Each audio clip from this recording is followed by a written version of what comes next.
ഇനി ഷബീദ് റാവത്തർ കൂടി ചേരുന്നു ഉദ്ഘാടന വേദിക്ക് സമീപം നിന്ന്. ഷബീദ്, അവിടെ CP ജോണിനെ പോലുള്ള മന്ത്രിമാരൊക്കെ എത്തിക്കഴിഞ്ഞു എന്ന് ഞാൻ മനസ്സിലാക്കുന്നു. എന്താണ് ലേറ്റസ്റ്റ് വിവരങ്ങൾ?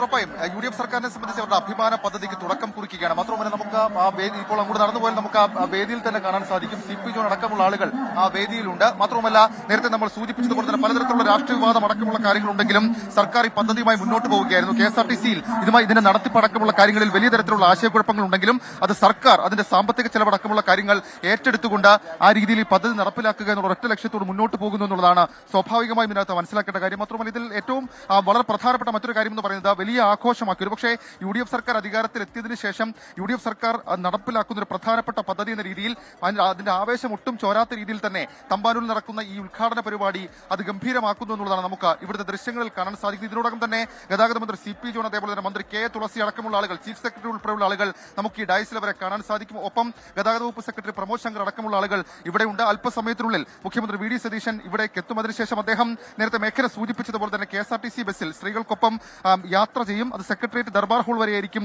ആ യാത്ര നീളുക എന്നുള്ളതും നമുക്ക് വരും മിനിറ്റുകളിൽ ആ ദൃശ്യങ്ങളടക്കമുള്ള കാര്യങ്ങൾ കാണാൻ സാധിക്കും. ഏതായാലും വലിയ വലിയ വലിയ ആഘോഷത്തോടു കൂടി പദ്ധതി നടപ്പിലാക്കുന്നു, അല്ലെങ്കിൽ ആ പദ്ധതിയുടെ ഉദ്ഘാടന ചടങ്ങുകൾ കളർഫുള്ളായി UDF നടപ്പിലാക്കുന്നു എന്നുള്ളതാണ്. നേരത്തെ പലതരത്തിലുള്ള പ്രതിഷേധങ്ങൾ, CPM-ന്റെ വിട്ടുനിൽപ്പ്, തിരുവനന്തപുരത്തെ LDF MLA-മാർ ഈ ചടങ്ങിൽ നിന്ന് വിട്ടുനിൽക്കുന്നു അടക്കമുള്ള കാര്യങ്ങൾ നമുക്കറിയാം. അതിനൊക്കെ അപ്പുറത്തേക്ക് BJP-യുടെ ഇക്കാര്യത്തിലെ പ്രതിഷേധമടക്കമുള്ള കാര്യങ്ങൾ ഒരു ഭാഗത്തുണ്ട്. അപ്പോഴും ശോഭ കെടാതെ ഈ പദ്ധതി സ്ത്രീകൾക്ക് ഗുണകരമാകുന്ന, സ്ത്രീകളുടെ ഉന്നമനത്തിലേക്ക് നയിക്കുന്ന ഒരു പദ്ധതി നടത്തിപ്പ്, പദ്ധതി പിന്നീട് മറ്റു ബസ്സുകളിലേക്ക് വ്യാപിപ്പിക്കുമോ ഇല്ലയോ എന്നൊക്കെയുള്ള കാര്യങ്ങൾ അത് നമുക്ക് കാത്തിരുന്ന് കണ്ടോളൂ എന്നാണ് VD സതീശൻ നേരത്തെ പറഞ്ഞത്. സാമ്പത്തിക ഇമ്പാക്ട് അടക്കമുള്ള കാര്യങ്ങൾ കണക്കിലെടുത്തുകൊണ്ട് ആ പദ്ധതി മറ്റു ബസ്സുകളിലേക്ക് കൂടി വ്യാപിപ്പിക്കുന്നത് 100 ദിവസത്തിന് ശേഷം പഠിച്ച് നടപ്പിലാക്കുമെന്നുള്ള കാര്യം കൂടി മുഖ്യമന്ത്രി തന്നെ നേരത്തെ അറിയിച്ചിരുന്നു. ഏതായാലും വേദിയിൽ നമുക്ക് CP ജോൺ അടക്കമുള്ള ആളുകളെ കാണാം. കൂടുതൽ മന്ത്രിമാർ, കൂടുതൽ വകുപ്പ് ഉദ്യോഗസ്ഥർ, അവരൊക്കെ ഈ വേദിയിലേക്ക് എത്തുന്നുണ്ട്.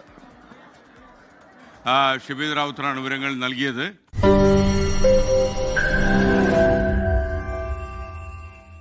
ലോകത്തെവിടെയായാലും ഏത് സമയത്തും 24 വാർത്തകളും ഓഗ്മെന്റഡ് റിയാലിറ്റി പാക്കേജുകളും എക്സ്പ്ലെയിനറുകളും വിശദമായി കാണാൻ ഞങ്ങളുടെ YouTube ചാനൽ നിങ്ങൾക്ക് സബ്സ്ക്രൈബ് ചെയ്യാം.